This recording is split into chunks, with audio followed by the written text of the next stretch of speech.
Sometimes things just don't go as you plan. Let's look back at the month of November.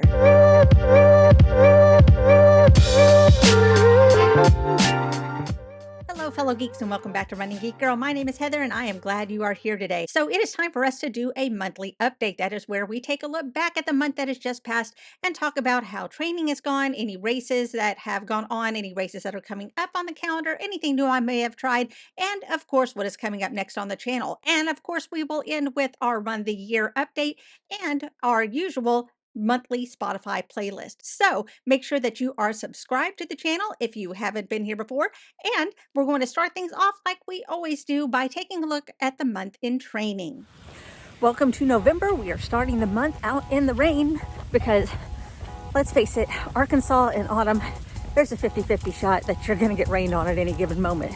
So we're going ahead and we are staying the course, keeping training in the rain because chances are it's going to rain during the 24-hour race this month. So might as well just train for it and be ready. So this week is the beginning of a long taper. We finished off last week with a 5-hour long run, just practicing our actual technique for pacing and fueling, and went really well. So feeling good about that.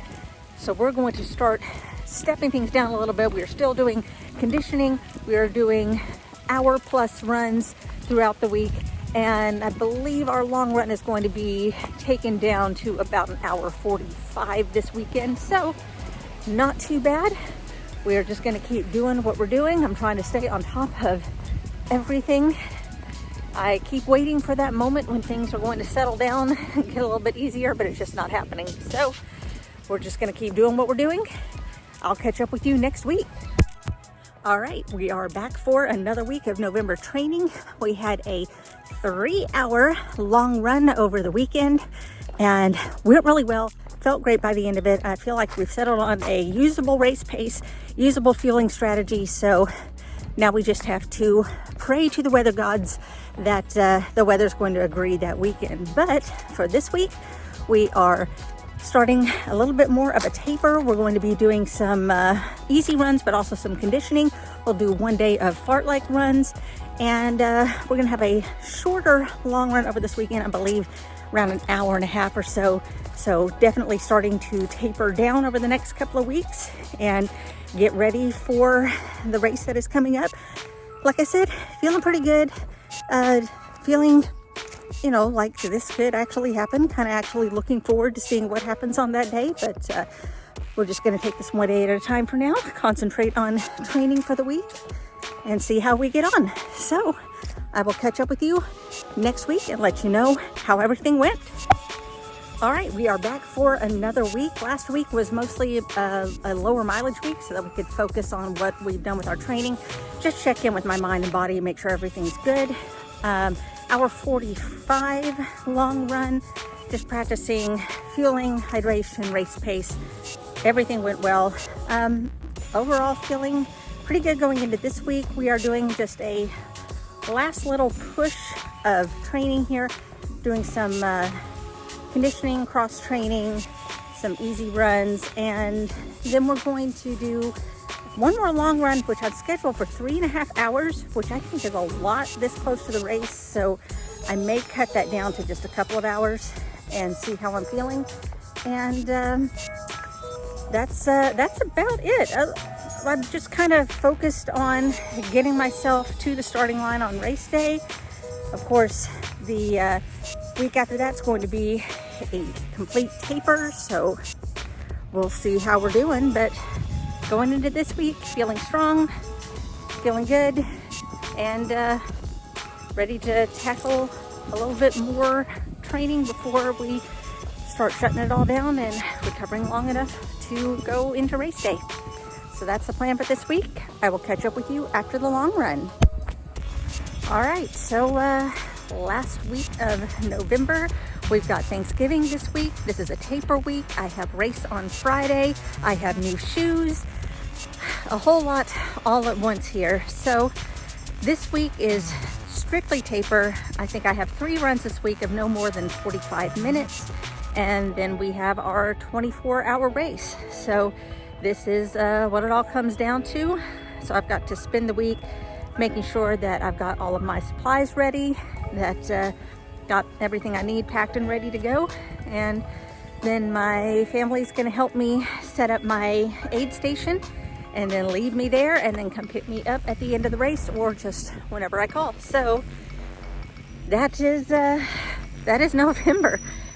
Man, that went by really, really quickly. So I'm going to take this back inside to me after the race to wrap things up.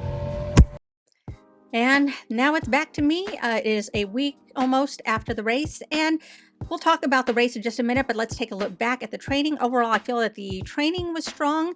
I just feel like maybe I wasn't paying as much attention to minor aches and pains as I should have. Always make sure that you are checking the weather, because even last minute changes are definitely going to throw you. So that being said, I'm feeling strong about the training, and let's go into what happened on actual race day by going into our race report. First of all, in case you missed the entire race report, I'll have a link up here and down in the description so that you can see the actual video of the race itself. But the TLDR is I ended up having to pull from the race early. I did 25 loops, which is actually a little closer to 27 or 28 miles because the loop is not just 1 mile, it's a little bit over a mile. And I ended up having to pull because in the middle of the night, my right hip that has been giving me problems, I was trying to ignore it and trying to push through. It locked up so hard that I had to stop on the trail for a little while and wait for it to relax enough just for me to limp the rest of the way to my aid station. I thought I would rest a little bit, but it just was not fixing itself. A lot of that has to do with the fact that a cold snap came through the day of the race, and it dropped down to colder temperatures than anyone was expecting. And I had supplies and stuff there with me. It just wasn't enough to fight off the cold. And I was just so cold. My body was fighting so hard against that cold weather that it all just went into my hip, which was the weakest part of my body at the time. And everything just kind of came apart after that. I may have been able to push through a few more miles even after resting my hip, but even with just stopping where I was, my hip has been out of commission for several days now. I'm finally able to walk normally, but yeah, it hasn't been pretty. So what have I learned from that? I have learned to even go farther than I think I need to as far as being prepared for cold weather if there's even a hint of cold weather coming. So that's something that I need to be aware of. But beyond that, the pacing was working, the fueling strategy was working, everything was working fine. It's just my hip that would not agree with me, just because my body was so tense from having to fight off the cold that it all just went into my hip and it all fell apart after that. Am I disappointed?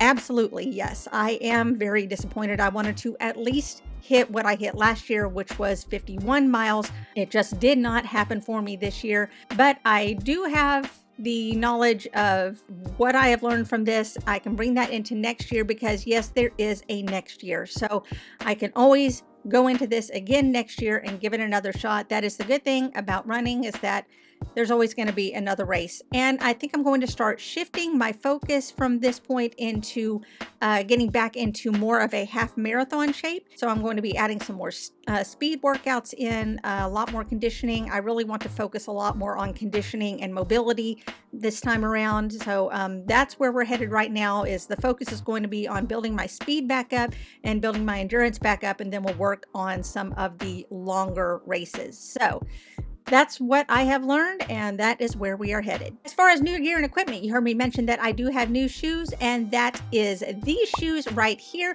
I have the new iteration of the Gel Kayanos. These are the 31s. I switched to the 30s last year on the advice of my physical therapist, who said that I really needed something for stability, and it dramatically changed the way that I run. It is really making a huge difference switching to a more stability shoe. And so as my older ones had nearly 600 miles on them. It was time to switch over to something new. So I moved up to the 31s. What I really, really like about these is that it has the tab on the back so I can pull my shoes on and off that way. That was missing on the 30.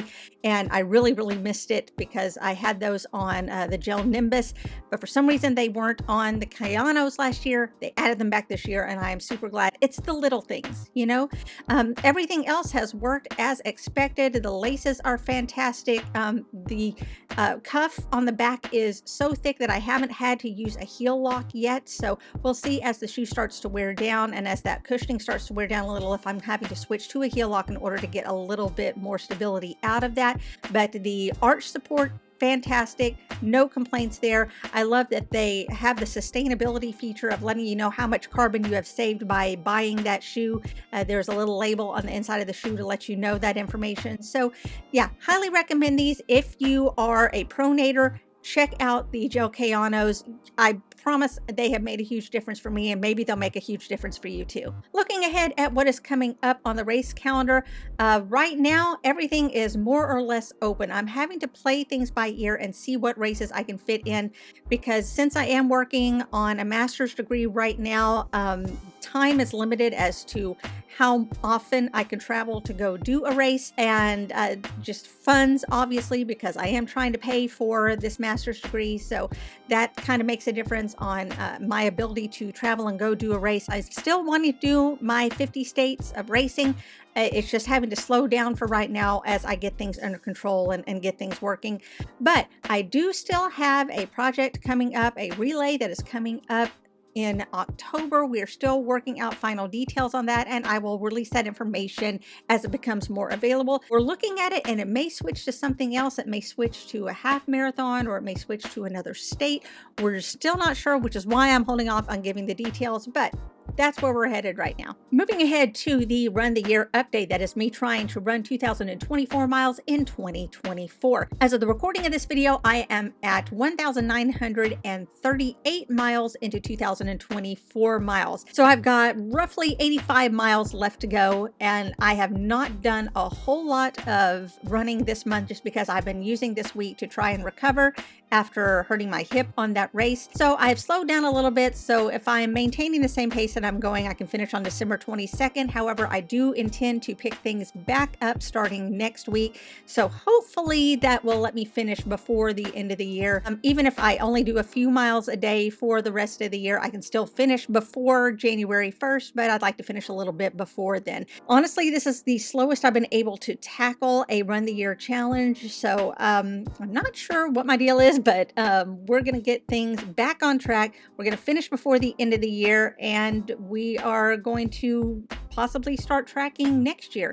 So stay tuned for that. But the end of the year is coming with 2,024 miles. And finally, just like we do every month, we're going to drop our Spotify playlist of the month. If you are looking for something for a short run, maybe a 5K, a Jingle Bell jog, something like that, then this can give you something to listen to or give you some ideas. So we're going to have a link to that down in the description below. We'll also have a link to the 2024 playlist, and that is every song that has been chosen for every month this year, all in one gigantic playlist. We're also going to have a link down below to Welcome to the Geek Den. This is a running playlist that is put together by you, the runners. If you have any suggestions of songs that you would like to see on the list, drop those in the comments below. So if you're looking for something new to listen to, some new ideas to add to your running playlist, be sure to check that list out for yourself. But that wraps things up for the month of November. And like I said, things didn't go as expected, but rarely do things go as we expect, to be honest. Why don't you let me know how your running went in the month of November? Let me know down in the comments below. And while you're there, make sure that you are subscribed to the channel. It doesn't cost you a thing. Just click that button down below and it keeps you up to date on the running content I have coming out all the time. You can also follow me on social media. All the links are down in the description. You can find me across all platforms under the name Running Geek Girl. Thanks so much for being here for another month. I'm so glad you're here. Remember to laugh hard, run fast, and be kind. I will see you later.